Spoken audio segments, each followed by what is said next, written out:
আল-ইয়াওমা আকমালতু লাকুম দীনাকুম ওয়া আতমামতু আলাইকুম নি'মাতি ওয়া রাদিতু লাকুমুল ইসলাম দীনা। এই আয়াত দুইটি নাযিল হয়েছে মক্কায়, কিন্তু সমস্ত মুফাসসিরিনে কেরাম একমত আয়াত দুটি হলো মাদানী। জোরে কান সুবহানাল্লাহ। মদিনায় যদি নাজিল হলে মাদানী হয়, মক্কায় নাজিল হলে যদি মাক্কি হয়, এই আয়াত দুটি মাক্কি হতে হতো। যেহেতু নাজিল হয়েছে মক্কায়, আয়াত দুটি কি মাদানী, এই জন্য হবে মক্কা অবস্থানকালে মাক্কি জিন্দেগিতে যত আয়াত বা সূরা নাজিল হয়েছে সবগুলো মাক্কি। মদিনা অবস্থানকালে মাদানী জিন্দেগিতে যত সূরা বা আয়াত নাজিল হয়েছে সব সূরাগুলো মাদানী বা মাদানী আয়াত। জোরে কান সুবহানাল্লাহ। আল্লাহ তাআলা সূরা লোকমান নাজিল করলেন। এই সূরা লোকমান, লোকমান একজন ব্যক্তির নাম। লোকমান কার নাম? একজন ব্যক্তির নাম। ব্যক্তির নামে একটা সূরার নামকরণ করা হয়েছে। ওয়া ইয ক্বালা লুকমানু লিবনিহি ওয়া হুয়া ইয়াইযুহু ইয়া বুনাইয়া লা তুশরিক বিল্লাহ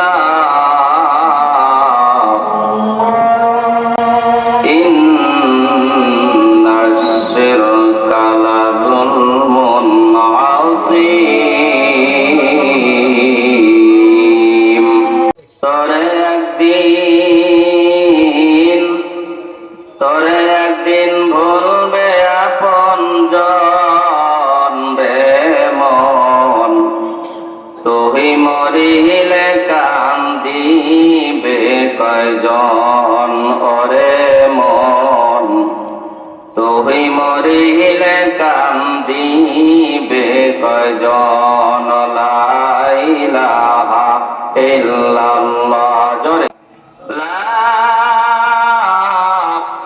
ইলাহা ইল্লাল্লাহু মুহাম্মাদুর রাসূলুল্লাহ সাল্লাল্লাহু আলাইহি ওয়াসাল্লাম। ঐতিহ্যবাহী দারুন নাজাত মাদ্রাসা কমপ্লেক্সের উদ্যোগে আজকের এই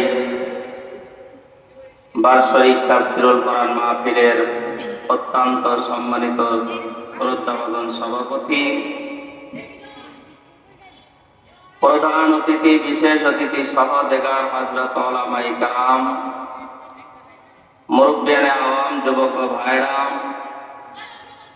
পর্দানিশীন অনন্য গুণে গুণান্বিতা ধার্মিকা মা ও বোনেরা, স্কুল কলেজ ভার্সিটি ও মাদ্রাসার ছাত্র ভাইরা,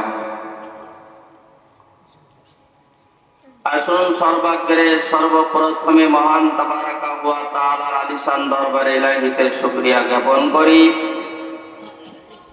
যে মহান মুনিব আল্লাহ তাআলা আমাদেরকে কোরআনের নিসবতে, হাদিসের নিসবতে, আলেম ওলামাদের সহবতে আমাদেরকে ধৈর্য ধারণ করে বসার তৌফিক টুকুন দান করেছেন। এজন্য সকলেই অন্তরের অন্তঃস্থল থেকে, অন্তঃগহীন থেকে, হৃদয় স্পন্দন থেকে আবেগ অনুভূতিকে উজাড় করে সমবেত কণ্ঠে মহাব্বতের সাথে শুকরিয়া আদায় করে জবান খুলে পড়ে নেই আলহামদুলিল্লাহ। ভাই, এই যদি হয় মুসলমানদের গলার জোর, চলে আসবে অন্ধকার যার কখনো হবে না ভোর। কথা বলেন ঠিক তবে ঠিক। মুসলমান এখন ডাঁড়া সাপের মতন হয়ে গেছে।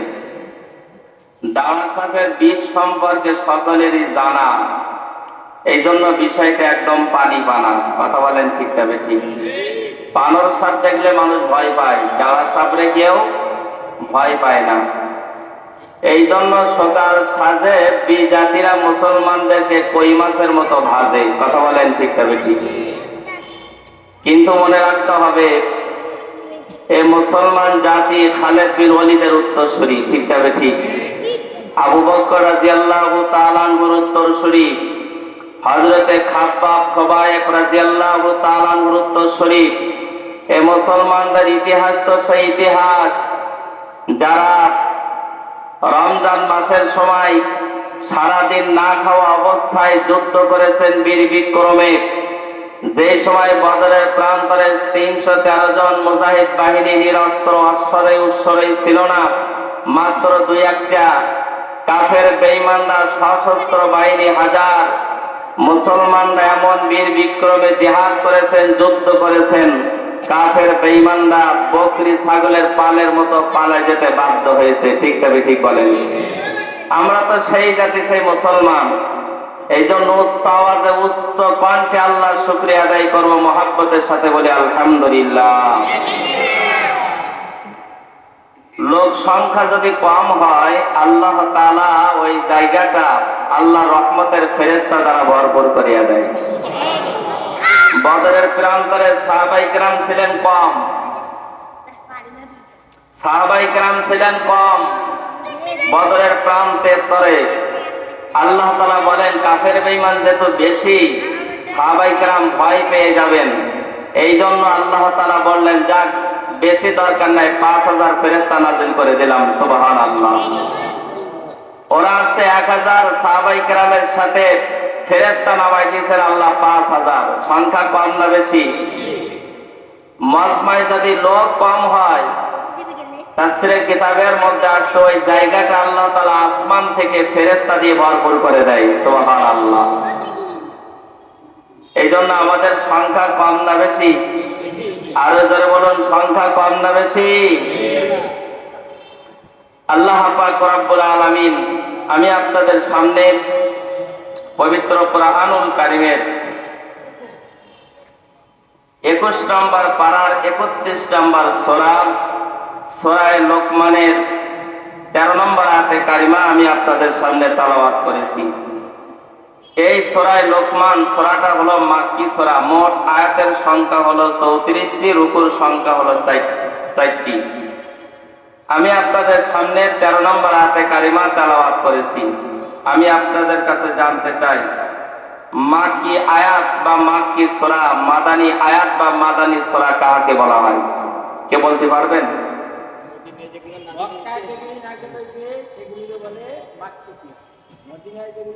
মক্কায় নাজিল হয়েছে, নাজিল হলে মাক্কি, মদিনায় নাজিল হলে সেইগুলো মাদানী। এই অর্থটা ভুল। আমরা আসলে মুসলমান, কিন্তু সঠিকটা আমরা জানি না। এই কোরআন সম্পর্কে আমাদের জানার দরকার আছে না নাই? একদল মানুষ আছে আমরা জানি না, আর যারাও জানি তাও অনেকে আছে আমরা সঠিক জানি না। তা আমাদের কোরআন সম্পর্কে জানতে হবে, যেহেতু আমরা মুসলমান। আমাদের প্রাণ হলো আল্লাহর কোরআন। কথা বলেন ঠিক তবে ঠিক? যদি মক্কায় নাজিল হলে মাক্কি হয় আর মদিনায় নাজিল হলে মাদানী হয়, তাহলে বড় একটা প্রশ্ন দাঁড়ায় যাবে। আল্লাহর হাবিব সাল্লাল্লাহু আলাইহি ওয়াসাল্লাম মক্কা বিজয়ের সময় 10,000 সাহাবায়ে কেরাম নিয়ে যখন কাবার চত্বরে গেলেন, ওই মুহূর্তে একটা কোরআনের আয়াত নাযিল হয়ে গেল, জাআল হক ওয়া জাহাকাল বাতিল ইন্নাল বাতিলা কানা যাহুকা।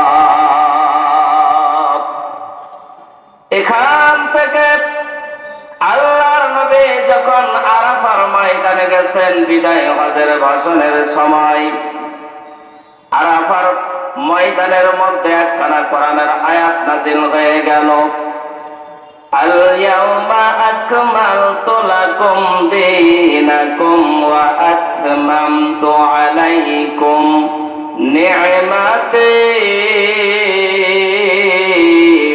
ওয়া রাদিতু লাকুমুল ইসলাম দীনা।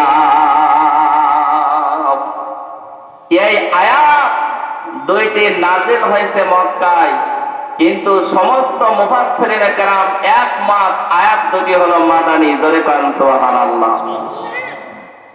মদিনায় মদিনায় যদি নাজিল হলে মাদানী হয়, মক্কায় নাজিল হলে যদি মাক্কি হয়, এই আয়াত দুটি মাক্কি হতে হতো।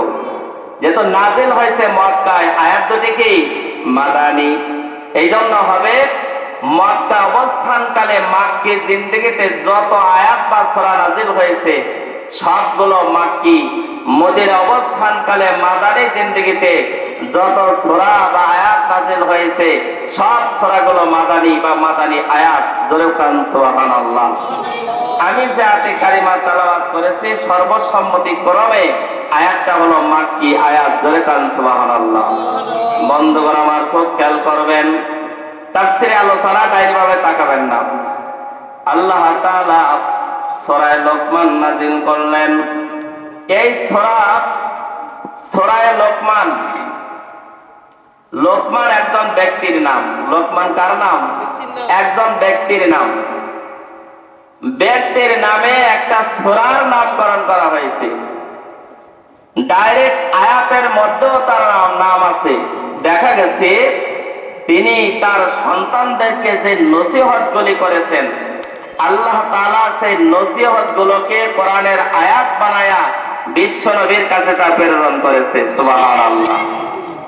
আল্লাহ কি কারণ রেল লাইনের মতো ভাড়া, ঠোঁটগুলো মোটা মোটা, এমনি পেটের এরকম, আবার ভাইটিতে ঠিক কোয়ালিটি ঠিক আছে, কিন্তু আপনি যে সেই লোকমান এটা বলার সাহস করতে পারতেছি না। সাথে সাথে লোকমান তিনি ডাক দিয়ে বলতেছেন, তুমি যা বলেছ সঠিক বলেছ, ওই ব্যক্তি অন্য কেহ নাই, ওই ব্যক্তি হলাম আমি লোকমান। জোরে কান সুবহানাল্লাহ। কারণ আল্লাহ ওয়ালারা নিজের কথা পিছনের কথা বলতে দ্বিধাবোধ করেন না। যারা পিছনের কথা ভুলে যায় তারা আল্লাহ শুকরিয়া আদায় করতে, এই অবস্থা হযরতে ওমর রাদিয়াল্লাহু তাআলা ছাড়তে পারেন নাই। হযরত ওমর রাদিয়াল্লাহু তাআলা ময়দান দিয়ে আসতেছেন, হঠাৎ করে একটা গাছের নিচেই তিনি দাঁড়ায় গেলেন। দুই চোখের পানি ছেড়ে দিয়ে কাঁদতেছে। সাথী সঙ্গীরা ডাক দিয়ে বলেন, ও ওমর, আপনি কেন কাঁদতেছেন? তার কারণটা কি জানতে চাই।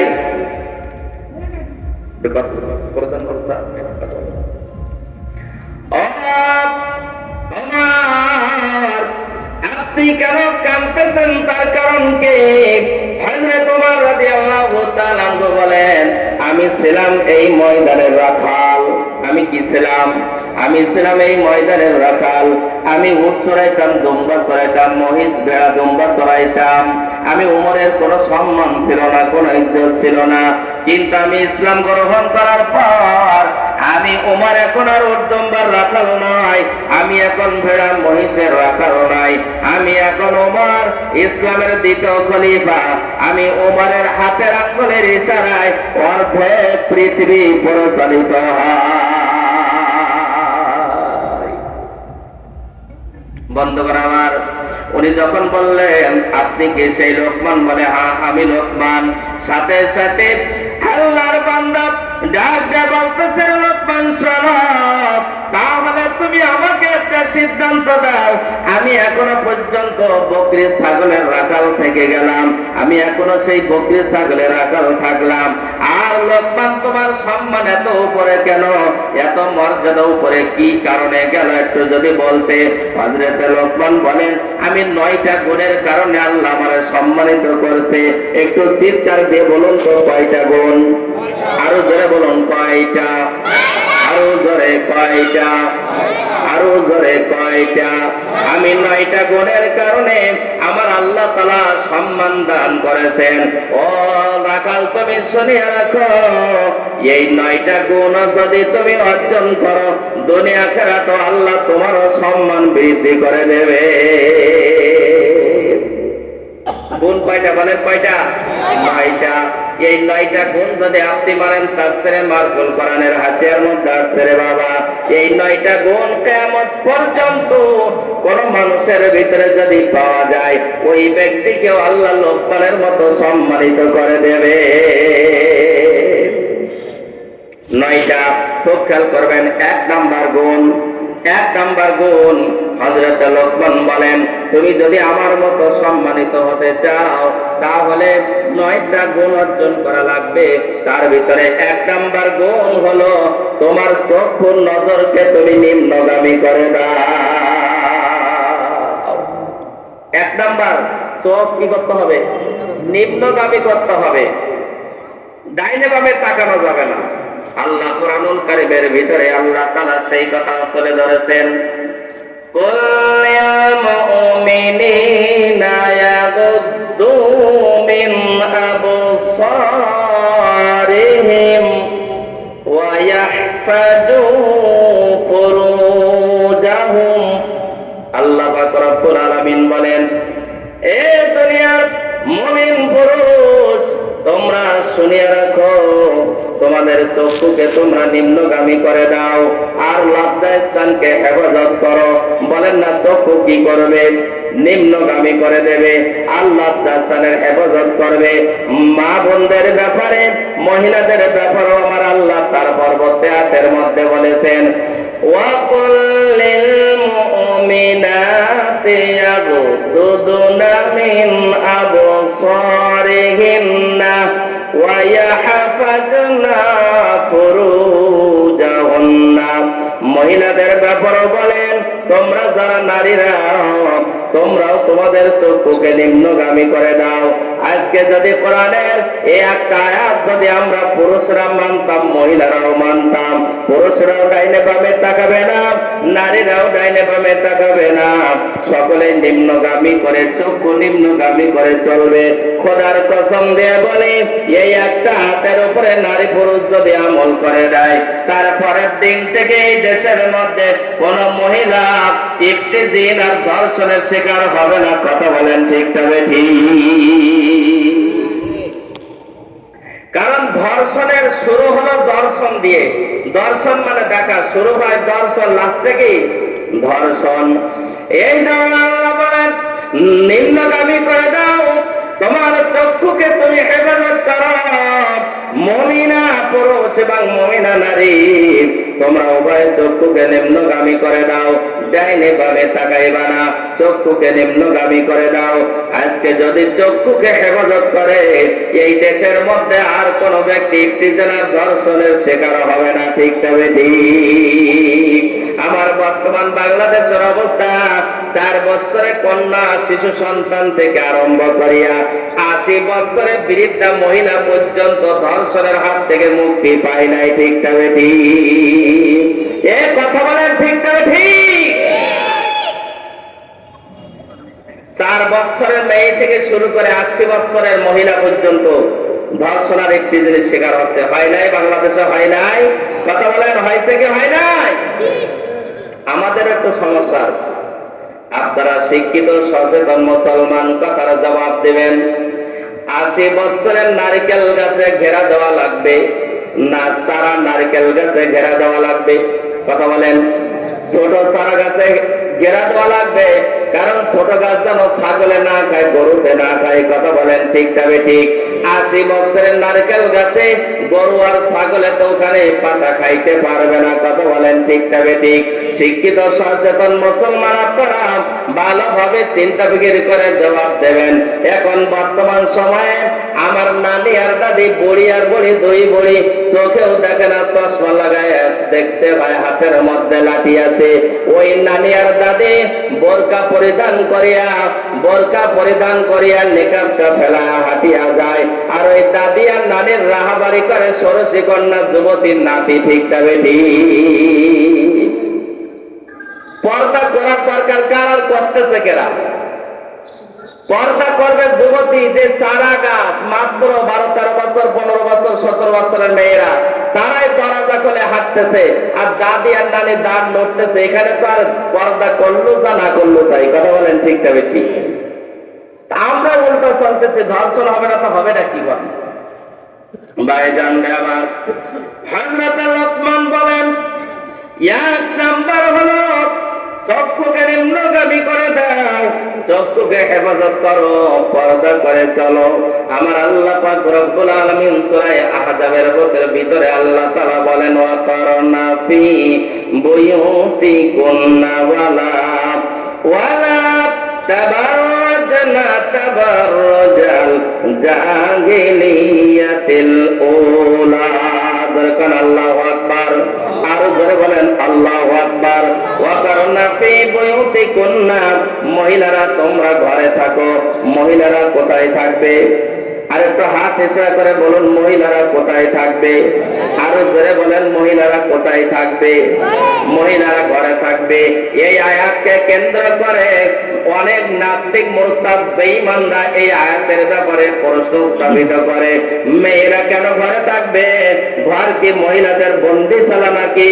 মহিলারা কেন ঘরে থাকবে? জোরে কান নাউজুবিল্লাহ। কোরআনের এক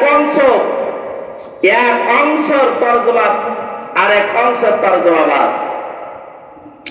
আর আল্লাহ তাআলা বলেন, মহিলারা তোমরা ঘরে থাকো। ওয়াকারনা ফি বুয়ুতিকুন্না, মহিলারা তোমরা ঘরে থাকো। আর যদি বাইরে যাবার প্রয়োজন পড়ে তখন আল্লাহ একটা শর্ত লাগায় দিলেন, তাবাররাজনা তাবাররাজাল জাহিলিয়াতিল উলা। যখন ঘর থেকে বাইরে যাইবা তখন জাহিলি যুগের মেয়েদের মতো আপনার উলাঙ্গপনা হয়ে বাইরে যাইও না। বাহিরে যেতে পারবে কিন্তু জাহিলি যুগের মেয়েদের মতো যাইতে পারবে না। এখন ঘর কি মহিলাদের বন্দিশালা? না না, ঘর মহিলাদের বন্দিশালা নয়, ঘরটা হলো মহিলাদের কর্মস্থল। কথা বলেন ঠিক তবে ঠিক। ইমাম সাহেব তুমি নামাজ পড়বা, নামাজের পরে মসজিদ থেকে বাইরে যাইতে পারবা, কারণ ইমাম সাহেবের জন্য মসজিদটা হলো কর্মস্থল, বন্দিশালা নয়। চেয়ারম্যান সাহেব ইউনিয়ন কাউন্সিলে বসবা, ইউনিয়ন পরিষদে বসবা, কাজ কামের পরে বাইরে যেতে পারবা। চেয়ারম্যান সাহেবের জন্য ইউনিয়ন কাউন্সিল পরিষদটা কর্মস্থল, বন্দিশালা নয়। প্রধানমন্ত্রী সংসদ ভবনে বসবা, কাজের পরে বাইরে যেতে পারবা। প্রধানমন্ত্রীর জন্য সংসদ ভবনটা কর্মস্থল, বন্দিশালা নয়। ঠিক তেমনি করে মহিলা তোমরা ঘরে থাকবা, ঘরের প্রয়োজনে তুমি বাইরে যেতে পারবা। ঘরটা মহিলাদের জন্য কর্মস্থল, বন্দিশালা নয়। ঠিক তবে ঠিক। আরো যারা বলতে হবে ঠিক তবে ঠিক। এটা বোঝার জন্য তো একটা কমন সেন্স দরকার। কথা বলেন ঠিক তবে ঠিক। এখন আসুন আল্লাহ তাআলা শর্ত লাগাই দিলেন, ওয়ালা তাবাররাজনা তাবাররাজাল জাহিলিয়াতিল উলা। আমার আল্লাহ তাআলা বলেন, যখন ঘর থেকে তোমার বাইরে যাওয়া লাগবে তখন তুমি জাহিলি যুগের মেয়েদের মতো বাইরে হয়ো না। কিভাবে বাইর হব? আমার আল্লাহ নাতের ভিতরে বলেন, ইউদনিনা আলাইহিন্না মিন জালাবিবিহিন্না। তখন আপাদ মস্তক দেখে পর্দা করে তারপরে তুমি বাহিরে যাইবা। মহিলারা হাটে যাবে, ঘাটে যাবে, বিমানে যাবে, বন্দরে যাবে, কর্মস্থলে যাবে, চাকরি বাকরি করবে, কোনো আপত্তি নাই। কিন্তু শর্ত হলো একটা, ইউদনিনা আলাইহিন্না মিন জালাবিবিহিন্না। শর্ত হলো একটা, আপাদ মস্তক দেখে পর্দা করে যাওয়া লাগবে। এখন মহিলাদেরকে কেন পর্দা করতে বলছেন এই আলোচনা আমি পরে করব। আরেকটু আগাইতে দেন। হযরতে লোকমান বলেন 2 নাম্বার শর্ত, মনে আছে? হযরতে লোকমান বলেন 2 নাম্বার শর্ত, জবানের হেফাজত করো। কি করো? জবানের হেফাজত করো। মুখ দিয়া মিথ্যা কথা বলিও না, মুখ দ্বারা গীবত করো না, মুখ দ্বারা পরনিন্দা করো না, মুখ দ্বারা চগলখড়ি করবা না, মুখ দ্বারা কারোর মনের মধ্যে কষ্ট দিও না। কথা বলেন ঠিক তবে ঠিক। মিথ্যা কথা বলা কবিরা গুনাহ, চগলখড়ি করা কবিরা গুনাহ, মানুষের মনে কষ্ট দেওয়া কবিরা গুনাহ। একটা কবিরা গুনাহ করার কারণে কমপক্ষে 7,500 বছর তোমাকে জাহান্নামে থাকা লাগবে। আমাদের দেশের মানুষ মিথ্যা কথা বলে কি বলে না? আর জোরে বলেন মিথ্যা কথা বলে কি বলে না?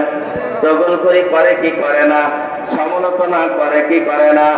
আল্লাহর নবী বলেন, রাসূলের হাদিস হলো, আল্লাহর হাবিব বলেন, তোমার যদি প্রশংসা করা লাগে মানুষের পিছনে যায় তোমরা প্রশংসা করবা আর সমালোচনা করবা সামনে।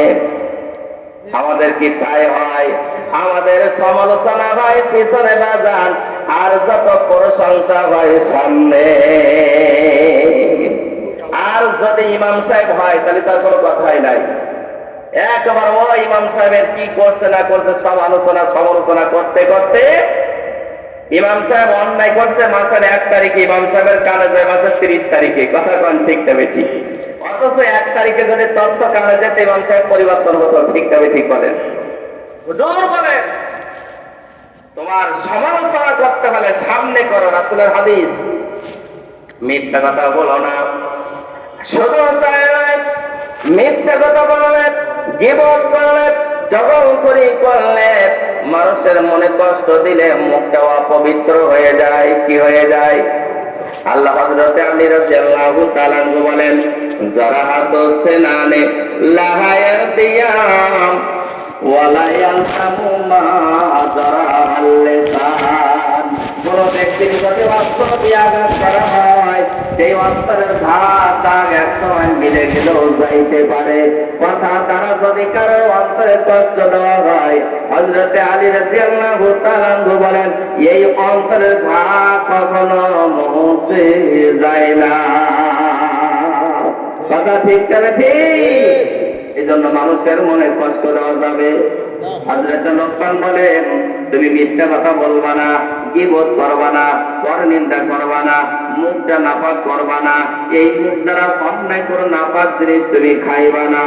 কোনো নাপাক জিনিস এখন আসুন, মদ খাওয়া যাবে, গীবত করা যাবে। মদ খাওয়ার গীবত খাওয়া কিন্তু গীবত করা কিন্তু একই রকম গোনা। মদ খাওয়া যাবে না, জগলখড়ি করা যাবে না, মদ খাওয়া যাবে না, গাঁজা খাওয়া যাবে না, মাতলামি ট্যাবলেট খাওয়া যাবে না। এইগুলো আমাদের সমাজে আছে না নাই? হযরত লোকমান বলেন, তুমি যদি আমার মতো সম্মানিত হতে চাও তাহলে তুমি শুনে রাখো, জিন্দেগিতে কখনো মিথ্যা গীবত শিকায়ত মুখ দ্বারা যেমন করবা না, মদ খাইবা না, সুদ খাইবা না, গাঁজা খাইবা না, ফেন্সি আমার সাথে তোমার সম্পর্ক থাকবে না। এইগুলো যদি করো জবানটা নাপাক হয়ে যাবে, দুনিয়ার ভিতরেও লাঞ্ছিত হবে, অপমানিত হবা, পরকালীন জিন্দেগিতে ঠিকানা হবে জাহান্নাম। আমার কথা কি আপনাদের কষ্ট হয়? আর যারা বলেন কষ্ট হয়, এর কষ্ট কি কথা বোঝা যায়? ভাইজান আমার, হযরত লোকমান বলেন, তুমি যদি আমার মতো সম্মানিত হতে চাও 3 নাম্বার গুণ হলো লজ্জাস্থানের হেফাজত করা লাগবে। যারা বলেন কি স্থানের? লজ্জাস্থানের হেফাজত করা লাগবে। দায়ুস ভাবে চলো না, নিজের মনের খায়েশাত ব্যক্ত করিও না, লজ্জাস্থানকে হেফাজত করো। আল্লাহ রাসূল বলেন, আল্লাহ হাদিসে কুদসি, আল্লাহু আকবার, আল্লাহ তাআলা বলেন, কোন ব্যক্তি যদি জিহ্বার হেফাজতের জিম্মাদারি দিতে পারে আর লজ্জাস্থানের হেফাজতের জিম্মাদারি দিতে পারো, আল্লাহ তাআলা, আল্লাহ হাবিব বলেন, আল্লাহ তাআলা নিজেই তাকে জিম্মাদারি নিয়ে জান্নাতে প্রবেশ করায় দিবে। জবানের হেফাজত, লজ্জাস্থানের হেফাজত। হায় হায় হায়, কি অবস্থা হয়ে যাচ্ছে! মানুষ বেহায়া হয়ে যাচ্ছে, বেরাদা হয়ে যাচ্ছে, নির্লজ্জ হয়ে যাচ্ছে। মেয়েদের রাস্তাঘাটে দেখলে পেট খালি পিঠ খালি কপালে এক সপ্তাহ আছে না ভাই? জোরে বলেন আছে না? হযরত লোকমান বলেন, আমার মতো তুমি যদি সম্মানিত হতে চাও 3 নাম্বার হলো লজ্জাস্থানের হেফাজত করা লাগবে। 4 নাম্বার ওয়াদা পূর্ণ করা লাগবে। ওয়াদা পূর্ণ করা লাগবে। ওয়াদার খেলাফ করবা না, যেই কথা সেই কাজ। ওয়াদা তুমি করবা কিন্তু এটা পূর্ণ করা লাগবে। যদি ওয়াদা খেলাফ করো, আল্লাহ রাসূল বলেন মুনাফিকের আলামত হলো 3টা। প্রথমত কয়টা? ইযা হাদ্দাসা কাযাবা, মুনাফিক এক নম্বরে যখন কথা বলবে কথায় কথায় মিথ্যা কথা বলবে। দুই নম্বর ইযা ওয়াদা আখলাফা, যখন ওয়াদা করবে ওয়াদার খেলাফ করবে। তিন নম্বর ইযা উতুমিনা খানা, আর যখন আমানত রাখবে আমানতের খেয়ানত করবে। বিশেষ করে রাজনীতি অঙ্গনে মিথ্যার সরাসরি ওয়াদা খেলাবে। আমাদের পার্শ্ববর্তী একজন চেয়ারম্যান, উনি বলতেছে, ভাষণ দিচ্ছে, যদি আপনারা আমাকে নির্বাচনে নির্বাচিত করেন আমি অমুক করব তমুক করব, পাকা রাস্তা কাঁচা করব, রাস্তার পাশ দিয়ে সন্ডার ইট বিছাই দিব। বক্তব্য কি এই ভাই? আমি চেয়ারম্যান সাহেবকে ডাক দিয়ে বলতে, চেয়ারম্যান সাহেব, আপনি যে ওয়াদাগুলো করতেছেন, যে চেয়ারম্যান বলতেছে যে আপনি যে ওয়াদাগুলো করতেছেন, এ তো বাড়ির জমি জায়গা বিক্রি করলেও তো আপনি পূর্ণ করতে পারবেন না। চেয়ারম্যান সাহেব বলতে, হুজুর এগুলো আপনারা বুঝবেন না। আমি বললাম, চেয়ারম্যান সাহেব তা আমাকে বোঝান, আমি তো হাজার হাজার মানুষকে বোঝাই, আপনি আমাকে বোঝান বিষয়টা কি। চেয়ারম্যান সাহেব বলতে, হুজুর এটা পলিটিক্যাল ওয়াদা, এটা নির্বাচনের আগে করা লাগে, নির্বাচনের পরে এটা পূর্ণ করা লাগে না। কথা কন ঠিক তবে ঠিক। ওয়াদার খেলাফ চলতেছে, ওয়াদা নাই, ওয়াদার খেলাফ হচ্ছে। মুনাফিকের প্রথমত তিনটা আলামতের একটা আলামত হলো ওয়াদা খেলাফ করা। হযরত লোকমান বলেন, তোমরা যদি আমার মতো সম্মানিত হতে চাও ওয়াদা খেলাফ করবা না, যেটা বলবা সেটা করা লাগবে। 5 নম্বর হলো হালাল রিজিকের উপরে তুষ্ট থাকা। যদিও কম হয়, হালাল রিজিকটা তোমরা ভক্ষণ করবা, ইমানের নূর পয়দা হয়ে যাবে। খবরদার হারামের প্রতি তোমরা লালিত হবে না। সুদের টাকা বাদ দাও, ঘুষের টাকা বাদ দিয়ে দাও, হালালের প্রতি তোমরা সন্তুষ্ট থাকো। যতটুকু ডাইনে বামে আল্লাহ দিবেন তার প্রতি তোমরা সন্তুষ্ট থাকবা, হারাম জিনিস ভক্ষণ করবা না। যদি হারামের প্রতি লোভ করো, যদি সুদ খাও, ঘুষ দাও, আল্লাহর হাবিব বলেন, আল্লাহ তাআলা কোরআনুল কারীমের মধ্যে বলে দিয়েছেন সুদ খাওয়া হারাম।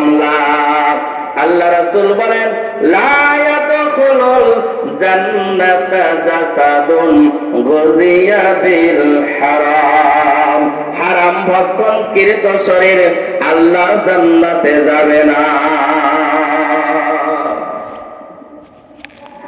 আল্লাহর হাবিব বলেন, কোন ব্যক্তি যদি সুদ খায়, হারাম ভিতরে প্রবেশ করে, আল্লাহর হাবিব বলেন, উম্মত শোনো, সুদে নামাজ পড়বে, তোর নামাজ কবুল হবে না। রোজা রাখবি, রোজা কবুল হবে না। হজ করবি, তুই কবুল হবে না। যাকাত দিবি, যাকাত কবুল হবে না। দোয়া করবে, আল্লাহ বলেন আসমান বরাবর উঠবে, আসমানের উপরে যাবে না। দোয়া ফেরত আসবে, আসমান থেকে আমি আল্লাহ তোর দোয়া কবুল করব না। এই জন্য লোকমান বলেন, তুমি যদি আমার মতো সম্মানিত হতে চাও তাহলে তুমি হালাল রিজিকের উপরে তুমি সন্তুষ্ট থাকবা। 6 নাম্বার হলো তুমি সত্য কথা বলবে, হকের উপরে ইস্তেকামাত থাকবে। কি কথা বলবে? সত্য কথা বলবে। আল্লাহ পাক রব্বুল আলামিন পবিত্র কোরআনুল কারীমের মধ্যে আল্লাহ তাআলা নিজে ইরশাদ করেছেন, ইয়া আইয়ুহাল্লাযীনা আমানু তাকুল্লাহ ওয়া কুলু কাওলান সাদীদা يصلح لكم أعمالكم ويغفر لكم ذنوبكم ومن يطع الله ورسوله فقد فاز فوزا عظيما.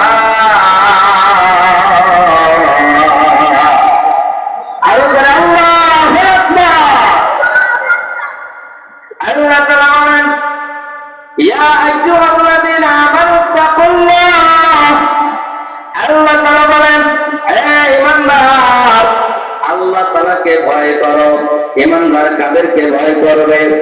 আরো চিৎকার দিয়ে বলতে হবে, ঈমানদার কাদেরকে ভয় করবে?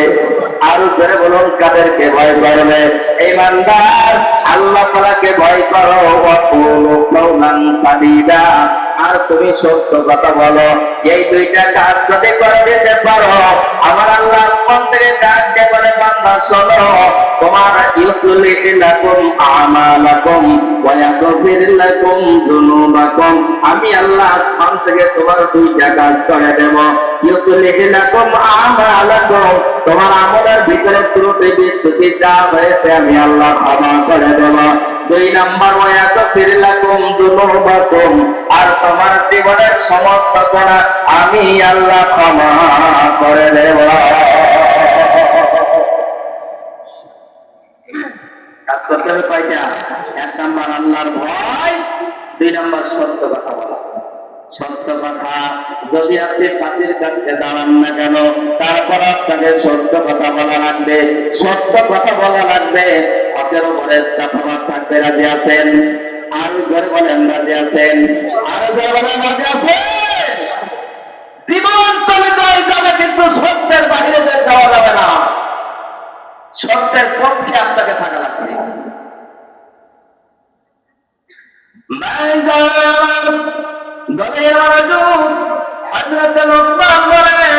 তুমি যদি আমার মতো সম্মানিত হতে চাও, তোমাকে সত্য কথা বলা লাগবে, হকের উপরে ইস্তেকামত থাকা লাগবে।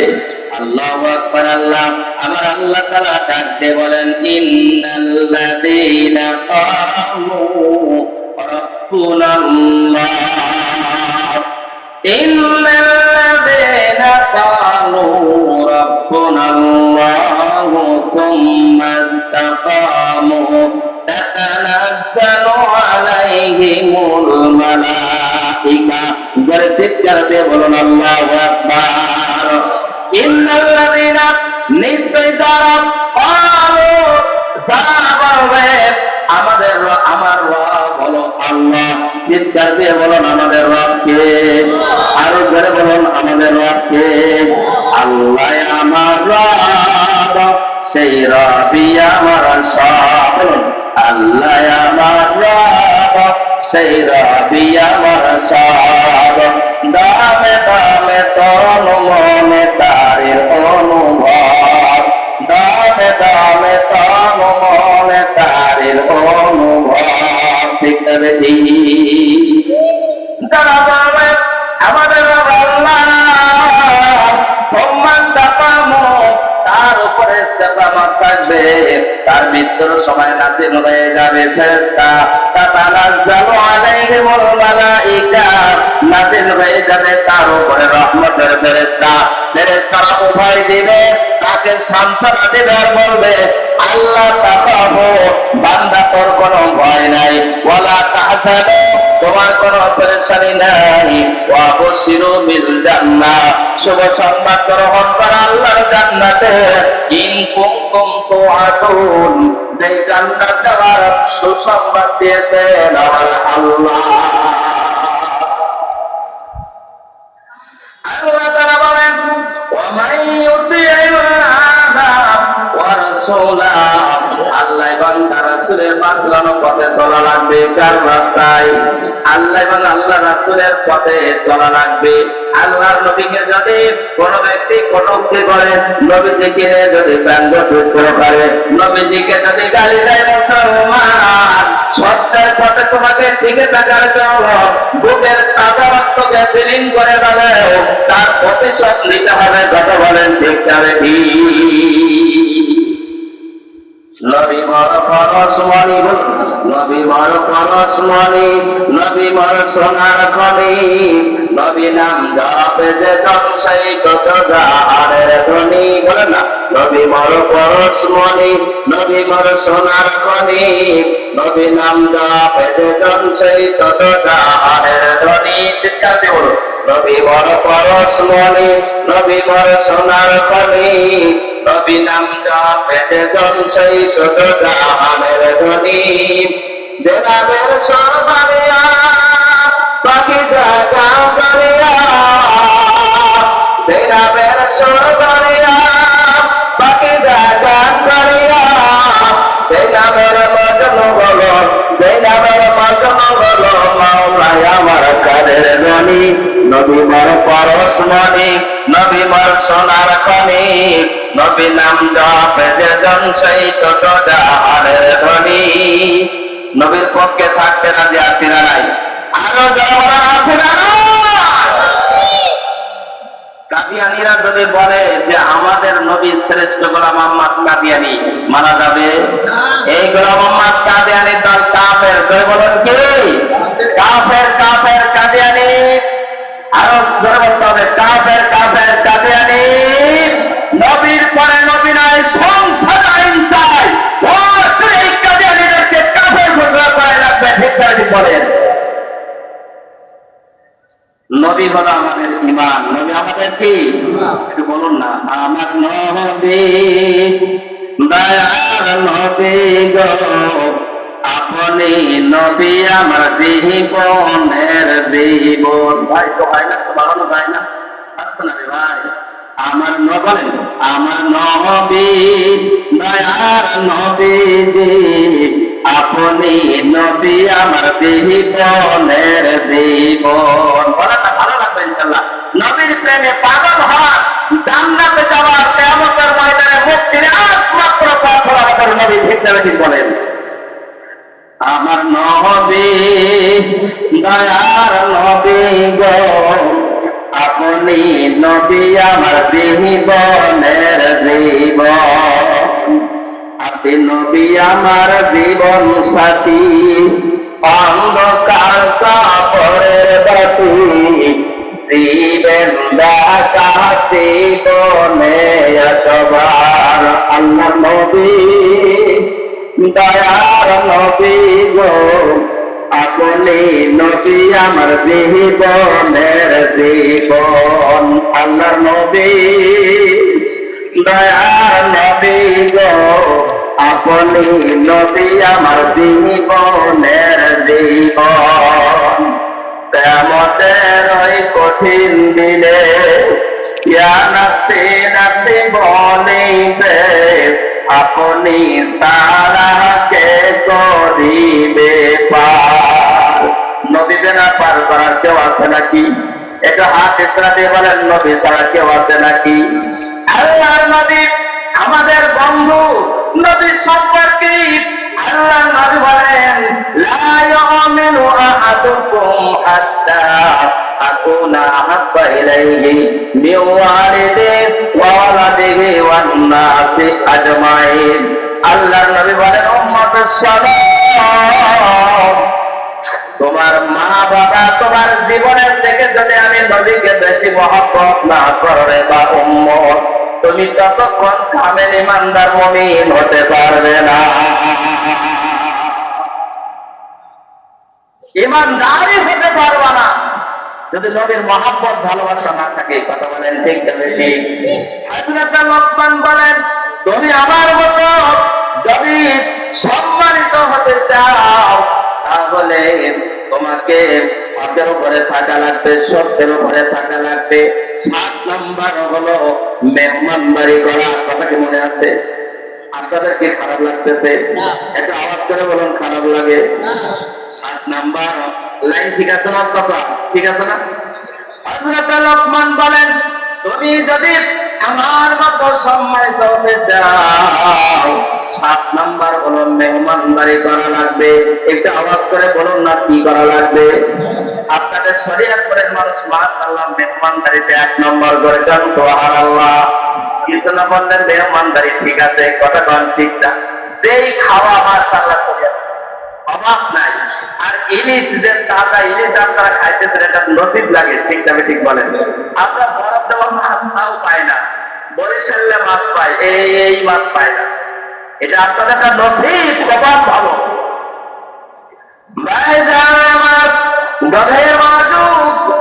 হযরত লোকমান বলেন, 7 নাম্বার হলো আমার মতো যদি তুমি সম্মানিত হতে চাও, মেহমানদারি করা লাগবে। মেহমানদারি করা সুন্নাত। দাওয়াত দিলে দাওয়াত গ্রহণ করা সুন্নাত। দাওয়াতে যাওয়া সুন্নাত। দাওয়াত খাওয়া সুন্নাত। কথা বলেন সুবহানাল্লাহ। আল্লাহর হাবিব বলেন, তোমার বাড়িতে মেহমান যায় রহমত নিয়া, আসে তোমার বাড়ি থেকে গজব নিয়া। আল্লাহর হাবিব বলছেন, শোনো উম্মত শোনো, 7 ব্যক্তিকে যদি তুমি খুশি মনে মেহমানদারি করতে পারো, 7 মেহমানদারি করার বরকত আল্লাহ তোমার ট্যাক্সিতে প্রবেশ করা দিবে। আল্লাহ হয় না যারা গান সুবহানাল্লাহ। মেহমানদারি করা এটা নবীদের একটা সুন্নাত। আমাদের আমাদের মুসলিম মিল্লাতের জাতির পিতা ইব্রাহিম খলিলুল্লাহ, কতক্ষণ ঠিক তবে ঠিক, হযরত ইব্রাহিম খলিলুল্লাহ মেহমান ছাড়া খাওয়া খাইতেন না। একবার 3 দিন পর্যন্ত কোন মেহমান নাই, তিনিও খানা খান না। মেহমান কখন আসবে, মেহমান না নিয়ে তিনি খানা খাবেন না। আমার আল্লাহ ডাকতে বলেন, কমে লোককে ধ্বংস করতে যাইবা, যাবার আগে আমার নবী ইব্রাহিম খলিলুল্লাহর বাড়ি হয়ে যায়। আমার নবী ইব্রাহিম 3 দিন পর্যন্ত খানা খায় না। তোমরা 12 জন ফেরেশতা যাইবা, আমার নবী ইব্রাহিমকে খানা খাওয়াইয়া তারপরে যাবে। 12 জন ফেরেশতা মানুষের স্রোত ধরিয়া চলে আসছে। বাতান অ্যাটেনশন প্লিজ লক্ষ্য করবেন। 12 জন ফেরেশতা চলে আসছে। নবী ইব্রাহিম মানুষ মনে করে একটা বকরি জবে করে বস্তুগুলো সুন্দরভাবে বোনা করে বাগান আপনার ফেরেতে বর্তনের ভিতরে দিয়ে দিয়েছেন। নবী আমার 3 দিন পর্যন্ত ক্ষুধার্ত অবস্থায় মেহমানদের সামনে খানা দিয়া তিনি খাওয়া আরম্ভ করে দিয়েছেন। চিৎকার দিয়ে বলা যাবে কি সুবহানাল্লাহ। ঘর থেকে দিদি সারাটা যে বলে, ও আল্লাহর নবী আপনি খাইতেছেন, আপনার মেহমান তো খায় না। মেহমান আপনি কি দেখেন না, আপনি নিজে খাচ্ছেন, মেহমান কে খায় না। নবী ইব্রাহিম বলতো, ব্যাপার কি, ঝাল বেশি হয়েছে, সমস্যা কি, আপনি খান না কেন? এখন ফেরেশতারা চিন্তায় পড়ে গেছে, যদি জবাব না দেয় নবী তো বেকায় যায়, পেরেশানিতে পড়ে যাবেন। আল্লাহ তাআলা ফেরেশতারা সাথে সাথে জবাব দেন, নবী গো আপনি টেনশন করবেন না, আমরা দুনিয়ার কোনো মানুষ নয়, আমরা হলাম আল্লাহর রহমতের ফেরেশতা। আপনি 3 দিন পর্যন্ত খানা খান না, আসমান থেকে আপনাকে খাওয়ার জন্য আমার আল্লাহ 12 জন ফেরেশতাকে পাঠাই দিয়েছে। আরো চিৎকার দিয়ে কয়জন ফেরেশতা বানাই দিয়েছে? বাড়ি যদি কোনো ফকির আছে, মিসকিন আছে, কেউ যদি খারাপ টাইমে আসে, ক্ষুধার্ত থাকে খাই দিবেন। তাফসীরের ভিতরে আসছে বাজার, অনেক সময় আপনার বাড়িতে বরকত বৃদ্ধি করার জন্য আল্লাহর রহমতের ফেরেশতা আপনার বাড়িতে আসতে পারে। হযরত লোকমান বলেন, তাফসীর করতে গেলে আমাদের শেষ হবে না, কথা বলেন ঠিক তবে ঠিক, যেহেতু লোকমান তো সূরা শেষ করা লাগবে, ঠিক না ভাইজান রে আমার। হযরত লোকমান বলেন, তোমরা যদি আমার মতো সম্মানিত হতে চাও তাহলে 7 নাম্বার হলো মেহমানদারি করা লাগবে। 8 নাম্বার হলো এমন কথা বা কাজ করো না যাহা দুনিয়া আখিরাতের কোনো ফায়দা পায় না, কোনো উপকার আসে না, এমন কোনো কথা বলো না, কোনো অহেতুক অযথা কোনো কথাবার্তা বলবেন না। রাজি আছেননি? আর জোরে বলেন রাজি আছেননি? অযথা কথাবার্তা আমরা বলি না, বলি না কি? 4 দোকানে বসলে মাশাআল্লাহ মনে হয় 4 দোকানগুলো জাতীয় সংসদ ভবন, কথা বলেন ঠিক তবে ঠিক। যত ফতোয়া মাসালা আছে বাবা 4 দোকানে গেলে পাওয়া যায়। কথা বলেন ঠিক তবে ঠিক। আপনার তো কথা না বললে বোঝা যায় না। আচ্ছা, টিউবওয়েল যদি চাপ দেওয়া হয় আর টিউবওয়েলের নিচেই এই কলসের মুখটা যদি এইদিকে ফিরে দেওয়া হয় আর বারবার যদি চাপ দেওয়া হয়, বলেন তো কয় মিনিট চাপলে কলসটা ভরতে হবে? সারাদিন চাপলে হবে, টাকা হবে? এখন বক্তা আর শ্রোতার ভিতরে একটা আন্ডারস্ট্যান্ডিং থাকা লাগবে। এখন যদি বক্তা ওয়াজ করে আর কলসের মধ্যে যদি অন্য দিক থাকে, সারাদিন যদি ওয়াজ করা হয় কোনো কাজে আসবে? সাহাবায়ে কেরাম আর আমাদের ভিতরে ব্যবধান হলো, একজন সাহাবী আসলেন, আসার পরে বললেন, হুজুর আমাকে একটু নসিহত করেন। আল্লাহর নবীকে বললেন, হুজুর আমাকে একটু নসিহত করেন। নসিহত করবেন কিন্তু কম, বেশি নসিহত করলে আমি বেশি ওয়াজ করলে মনে রাখতে পারবো না। আল্লাহর নবী একটা আওয়াজ করলেন, লা তাগদাব, তুমি রাগ করো না। চিৎকার দিয়ে বলা যাবে কি সুবহানাল্লাহ। আল্লাহ নবীর কাছে বললেন, হুজুর আপনি আরেকটু ওয়াজ করুন। নবীজি বললেন লা তাকযাব। সাহাবী বললেন, হুজুর আরেকটু ওয়াজ করেন। নবীজি বললেন লা তাকযাব। এই একটা লা তাকযাব মানে রাগ করো না, এই একটা শব্দ দ্বারা বান্দার জিন্দেগির মধ্যে গর্বী করে দিয়েছে। এটা হিসাব করেন তো, মানুষ মারামারি করে রাগের কারণে। কথা বলেন ঠিক যাবে ঠিক? ভাই ভাইয়ের ভিতরে বিরাটত্বের বন্ধন নষ্ট হয়ে গেছে রাগের কারণে। ফোন করে মানুষ রাগের কারণে, চিন্তায় রাহাজানি করে মানুষ রাগের কারণে। কথা বলেন ঠিক না ঠিক? মেয়েটাকে এসে মারছে রাগের কারণে। শুধু তাই নাই, 50-60 বছর সেই বিবিকে এক বিছানায় শায়িত অবস্থায় এত সুন্দর প্রিয়তমা মহব্বতের স্ত্রী, হঠাৎ করে একদিন রাগ হয়ে গেছে, স্ত্রীকে 3 তালাক দিয়ে বসেছে। কথা বলেন ঠিক না ঠিক?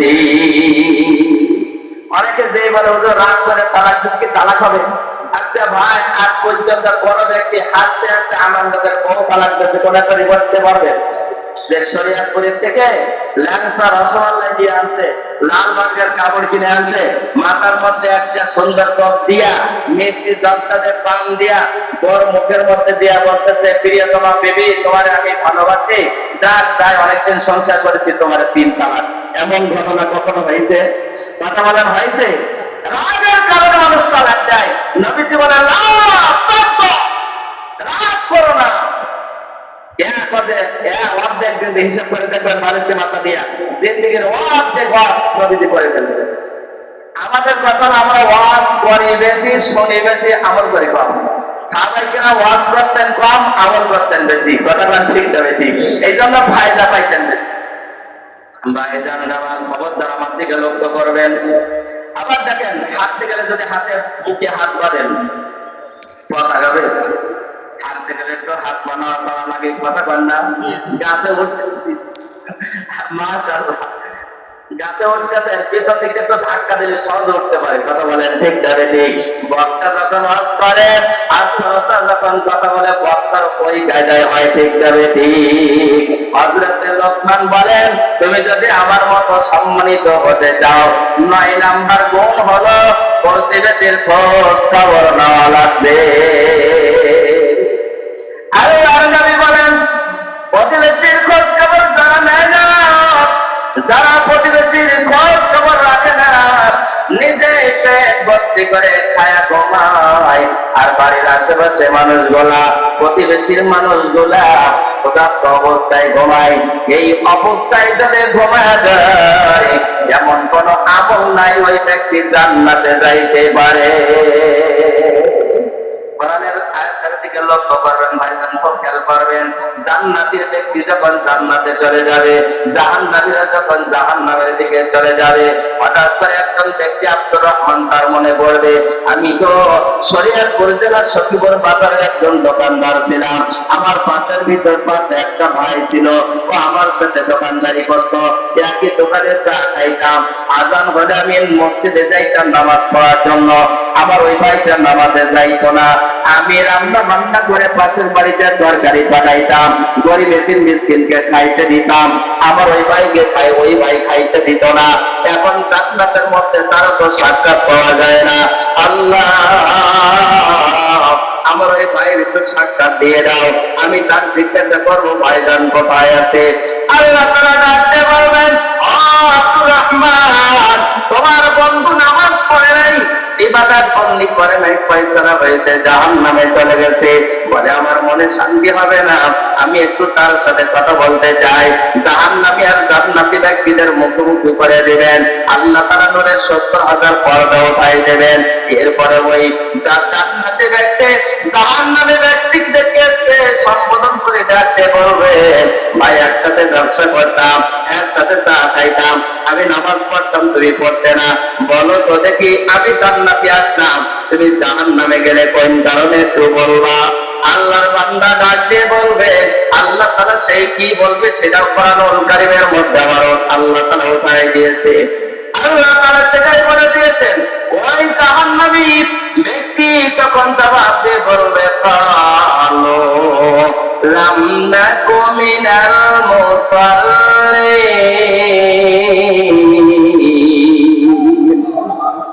1 নম্বর হলো তুমি মসজিদে নামাজের জন্য যাইতে, আর আমি নামাজ পড়তাম না। এক নাম্বার, আমি নামাজ পড়তাম না। দুই নাম্বার, ওয়ালাম নাকুনু তুইমুল মিসকিন। দুই নাম্বার হলো আমি মিসকিনদেরকে খাইতে দিতাম না। নামাজ না পড়ার কারণে আর মিসকিনদেরকে না খাইতে দেওয়ার কারণে, এই দুইটা অপরাধের কারণে আমার আল্লাহ রাগান্বিত হয়ে আমাকে আমার আল্লাহ জাহান্নামে দিয়েছে। নাউযুবিল্লাহ। হযরত লোকমান বলেন, যে ব্যক্তি প্রতিবেশীর খোঁজ খবর রাখে না, প্রতিবেশীর খোঁজ খবর নাই না, ওই ব্যক্তি কখনো আল্লাহর জান্নাতে যাইতে পারবে না। কবরে যাওয়ার পর তো আযাব শুরু হয়ে যাবে। 3.5 হাত মাটির ঘর, কারো আপন কারো পর, কারো আবার ফুলের বাগান, কারো বা হবে জাহান্নাম। কঠিন হবে সেদিন তোমার না থাকিলে নেকি, কঠিন হবে সেদিন তোমার না থাকিলে নেকি। ওই কবরে যেতে হবে, থাকবে না কেউ সাথী, যাবো না মারা আপন। প্রধান বার্তার আগমন দরকার নাই। আরো ধরে নারায় তাকবীর, আরো ধরে নারায় তাকবীর, আল্লাহু আকবার। প্রধান বার্তার আগমন, শুভেচ্ছা স্বাগতম। প্রধান বার্তার আগমন, শুভেচ্ছা স্বাগতম। প্রবাসীর পক্ষ থেকে শুভেচ্ছা। মাওলানা মুফতি বাকিবুল্লাহ জিলানীর সাক্ষী দরকার নাই। প্রধান মেহমান তিনি এসে গেছেন, আমার অত্যন্ত মহব্বতের একজন ব্যক্তি, যাদের ছত্র ছায়া দেখে আজকে আপনাদের সামনে বসার সৌভাগ্য পেয়েছি, যাদের ওয়াজ শুনতে শুনতে। উনি হলেন আমার সম্মানিত শ্রদ্ধাভাজন বড় ভাই। হুজুর যখন বয়ান করতেন, তো বয়ানের সময় আমি মাঠের এক প্রান্তে বসে বসে কান্না করতাম যে একজন মানুষ 2 ঘন্টা 2.5 ঘন্টা একটানা কিভাবে ওয়াজ করে। আল্লাহ তুমি কি আমার একটু সুন্দর করে দিবা, একজন মানুষ কিভাবে মনে রাখে। আল্লাহু আকবার। আল্লাহর মেহেরবানিতে ভাইয়ের দোয়া, পিতামাতার দোয়া, ওস্তাদের নেক নজরের কারণে আল্লাহ তাআলা তৌফিক দান করছেন, দেশ বিদেশে ঘোরার সুযোগ করে দিচ্ছেন। আল্লাহ তাআলা এই সমস্ত তাফসীর মাহফিলে যাওয়ার মতো সুযোগ করে দিয়েছেন। দরকার আমিন, আর দরকার আমিন। হুজুরের জন্য দোয়া করি, আল্লাহ তাআলা যেন হুজুরকে নেক হায়াত দান করে, হায়াতুত তাইয়্যিবা দান করে। দরকার আমিন। এই দুনিয়া ত্যাগ করে ছেড়ে একদিন আমাদের চলে যাওয়া লাগবে। কথা বলেন ঠিক তবে ঠিক। কেউ এই দুনিয়ায় থাকতে, আর যারা বলেন থাকতে পারবো, এই রঙের পৃথিবী ত্যাগ করে চলে যাওয়া লাগবে।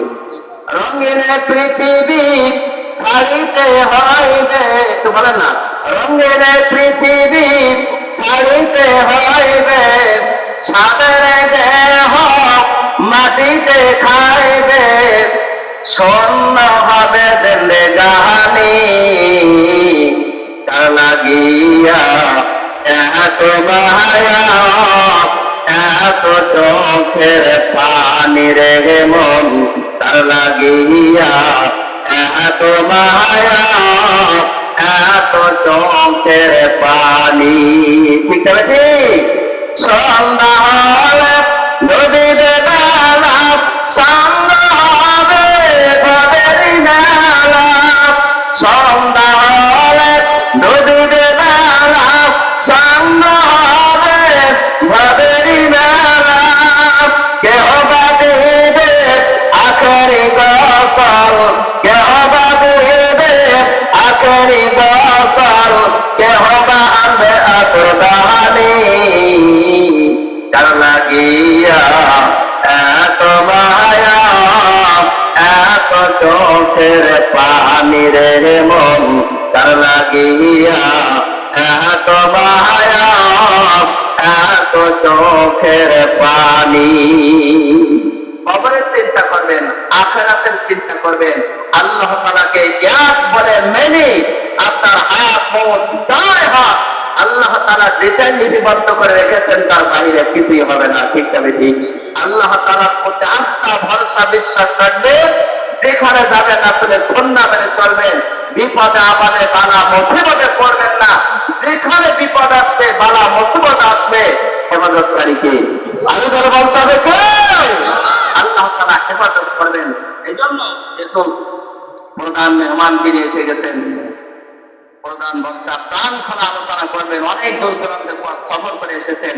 আপনারা আমি কর্মীরা মিলিত করবো, যারা রাস্তাঘাটে দোকানপাটে আছেন, মেহেরবানি করে আপনারা সকলে প্যান্ডেলে চলে আসুন। অত্যন্ত সুললিত কণ্ঠে তিনি আলোচনা শোনাবেন।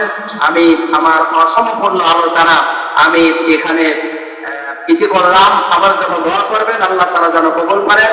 আমার আম্মা দুনিয়া থেকে বিদায় হয়ে গেছেন, আম্মার কবরকে আল্লাহ জান্নাতুল ফিরদাউস বানায় দেন। আব্বা অসুস্থ, আল্লাহ তাআলা যেন সুস্থতার সাথে নেক দান করেন। আমি আপনাদের জন্য দোয়া করি। ওমা তাওফীকি ইল্লা বিল্লাহ।